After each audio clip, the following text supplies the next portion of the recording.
আমি কাশীপুর ঘাটে গঙ্গার ঘাটে দাঁড়িয়ে আছি। এখানে একটা হনুমান মন্দিরের সামনে এই দেখুন হনুমান মন্দির, এই যে হনুমান মন্দির, এবং এই পাশে শিবলিঙ্গ আছে।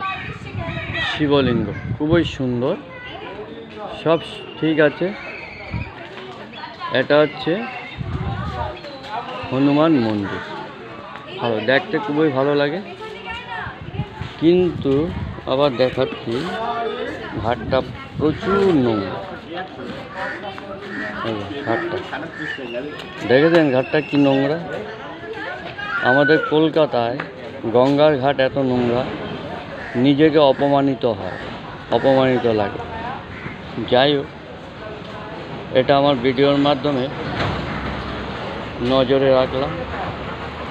সবাই নমস্কার। চ্যানেলের নাম 1 to 100 channel, creator Tapan Chakraborty.